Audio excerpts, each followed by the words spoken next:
The birds are chirping, and the wind is blowing softly through leaves and branches, which dance under the wind's gentle touch. It is truly a beautiful morning. I stretch, the cool morning breeze enveloping my body. I sit down and take a sip from my coffee.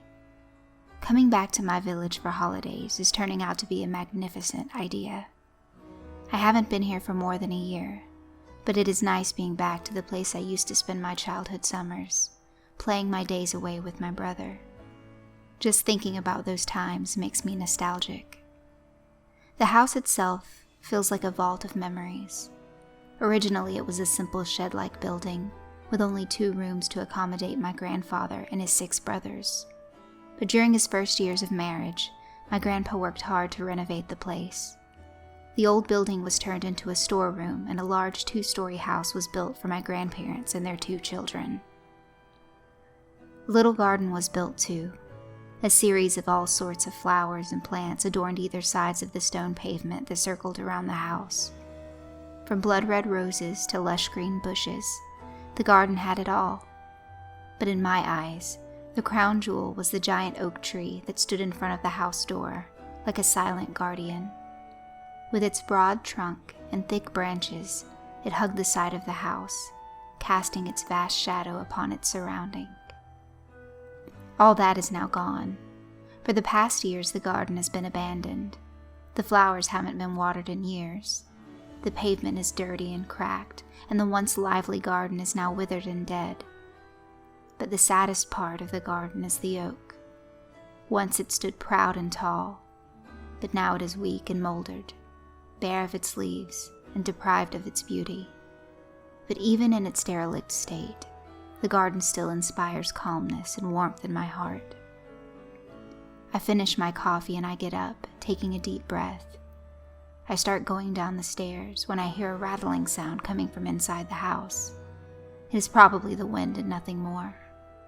I continue descending the staircase. I set foot on the street passing in front of the house. I used to play football with my brother on this street, back when it was still a soil-filled, narrow horse road. Now asphalt has been laid on top of all the dirt and rocks, and instead of horses and donkeys, cars and old trucks occasionally pass the road. I walk further up the street. An old man sitting on his balcony notices me and frowns. I'm sure he doesn't know who I am. Nobody does. I have been coming to this small village ever since I can remember, but only a handful of people recognize me. I am, and always have been, an outsider. And for as much as I would like, it is too late to change that. My little promenade takes me through the streets and places I used to walk as a little boy. A feeling of melancholy overcomes me. Those carefree days are long gone. The village seems empty. There is nothing here for me. I am not welcome anymore. In front of my eyes now stands one of the few friendly houses I have entered in this village. A girl, 2 years younger than me, spends her vacations here. We used to hang out when we were little. I fondly remembered the times we would sit in front of the TV and watch our favorite show, about a girl in the mountains of Holland. I never liked the show. I just wanted to spend time with her. But like all relationships in my life, we lost touch and now we are complete strangers. There she is now, gracefully coming down the stairs. Her chestnut hair falls gently on her slender shoulders, and a rosy red hue covers her cheeks. She turns towards me. For an instant, our eyes meet. Her big brown eyes stare deep into mine. I open my mouth to greet her, but before I can utter a word, she turns away from me. She doesn't recognize me anymore. I cannot blame her. It has been years since we last spoke to each other. Lowering my head, I continue onwards. I have this nagging feeling that something is not right. Something is oddly off. Pushing these thoughts away, I up my pace. I'm now walking down the main road of the village. On the side of the street, in a run-down brick house, a sun-tanned woman is looking casually at me. 2 little girls are playing beside her, oblivious to my presence. The church's large iron gate now comes in view. With hinges that rusted, it is a wonder that the gate still stands. I approach. The faint red tiles of the churchyard are covered in a thick layer of dust and dead leaves, and the few benches scattered across the yard are broken. But despite that, the place doesn't feel abandoned. The old maple and birch wood trees on the perimeter of the church and their thick shading gift the churchyard with a rare tranquility. The church has been standing here for hundreds of years, and it is slowly beginning to show. The beige paint on the outside is starting to peel, revealing the brownish bricks underneath. Cracks are also appearing near the base of the church, and a window on the upper floors is broken. Some of the roof tiles have also fallen off, with little bird nests built inside the now hollow parts of the roof. I walk across the front yard, going around the church. The century-old cemetery greets me morbidly. The stone fence around its perimeter is filled with cracks and mold, and the iron bars are corroded and rusty. There is no gate on the fence. It has fallen years ago. I step inside. The damp soil sinks under the weight of my boots.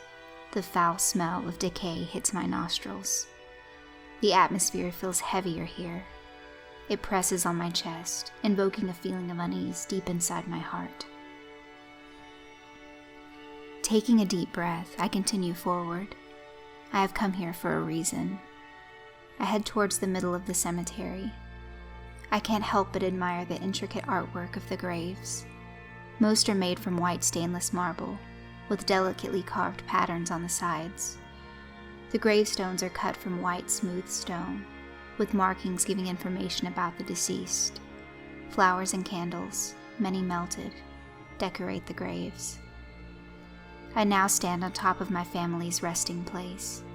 My recently deceased grandparents were buried here a few months ago. Before them, my grandpa's father and mother. My ancestors' portraits are nailed on the gravestone. 2 miniature marble angels are set on the top of the corners of the grave. A layer of pebbles is covering the soil on top of the coffins. An old cross in the middle has a writing in Greek which translates to rest in peace. Looking at my grandpa's portrait, I again feel unsettled. The illogical fear that something ominous is awaiting grows on me. But as soon as these thoughts came to me, they quickly fly away. The otherworldly serenity of the graveyard is soothing my senses and calming my nerves. The silence and the stillness of my surroundings inspire a bizarre sense of freedom and calmness within me. Unfortunately, I can't linger for much longer. I still have a place to visit before it gets dark. My grandparents' old farm, located at the northwest outskirts of the village. Back in the day, hundreds of sheep and cattle roamed the green pastures, while my grandparents labored tirelessly at the crop fields. But after my grandpa retired, the place was neglected. Despite that, it holds many good memories, and I would love to see it before I depart again. I stop for a second and check to see if the church is open. The main door is locked. I wish I could light a candle and marvel at the sophisticated indoor architecture of the little church once more. With a sigh, I turn around, entering the main road again. On my left, I see the old traditional coffee shop of the village. My grandpa used to come here a lot, as were most of the elderly of the village. Now only 2 old men are sitting on the porch, drinking their coffee and playing cards. I move on, turning left and continuing on a downhill side street. As I stand on top of the slope, I am taken aback by the beauty laying before my eyes. Green fields stretch for as far as the eye can see. Only a streak of blue, the river that waters the whole area, breaks the vastness of green. I stand still for a few seconds, awestruck, taking in as much of the scenery as I can. Uplifted, I continue down the muddy trek. I remember how I used to run with my brother down this path, racing towards my grandpa, who would sit on a chair in the middle of the farm. The first who got there was the winner. These times feel like ages ago. On my left, there is an olive tree field, with a wired fence keeping away unwanted visitors, and on my right a farm with a vegetable garden and an empty pig pen. My grandparents' farm is just around the corner. I can see the front entrance. Unfortunately, thorny grass has grown thick in front of the old wooden door, making it impossible to pass without scraping my legs. So I continue, going for the second entrance to the farm. This time I am luckier. Even though the gate has fallen down, I can still pretty easily pass through. I step over the gate and set foot on the dried soil. I walk towards the middle of the field, where a large almond tree stands. Its short and thick trunk is almost split in half, and its branches are completely naked. A wooden plank that used to serve as a swing is hanging from 2 ropes tied on the highest branches. Next to the old tree is a small brickstone barn. It has 2 rooms, one for storing wheat and one for sheltering the cattle. The building used to be white, but the paint has been eroded by rain and wind. Opposite the barn there is a vegetable garden. It used to have a wide variety of vegetables, from potatoes to aubergines. My grandma used to take care of every plant in there. Feeling nostalgic again, I turn around, looking at the wheat field on the far end of the farm. I have never been there. The wheat would always scratch at my shins and knees, so I stayed away from the place. I look up at the sky. The sun will be setting in a few minutes. I better get going. As I'm about to leave, I notice, just for a split second, a human figure standing at the other side of the wheat field, near a small forest, staring at me. I freeze. Nobody should be there this time of the day. I look closer. In the spot I saw the figure, there is a small tree standing. It's just the dim light and my imagination playing tricks on me. But I still feel uneasy, like I'm forgetting something important. I try not to overthink it. I'm just a bit agitated, that's all. I turn around and walk out of the field. On my way home, I didn't notice a single soul outside. This is weird because the sun hasn't set yet, so there should be someone going on about their business. I now enter the road that leads to my house. I am being watched. I am now sure of it. A window just closed on my left. My eyes are darting here and there, but I see nothing out of the ordinary. Maybe I'm just being paranoid. Finally, I'm going up the stairs of my house. I pick up the key under the doormat and insert it into the keyhole. As I am turning the key, I hear a clanking noise coming from the house. I stop. Someone is inside. I slowly open the door. I sneak inside as silently as I can, but the old floor creaks loudly under my weight. I again hear a clanking sound. I look to my left at the living room. Nothing. I check the kitchen. Nothing. I dart towards the restroom.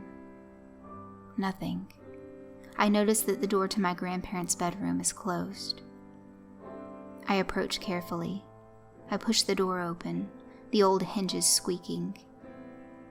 And there he is. My brother. My sweet, sweet brother. Everything becomes crystal clear. He wasn't behaving appropriately, so I had to chain him to the wall. But now he learned his lesson. Oh, we will have so much fun. We will play our days away again, just like old times.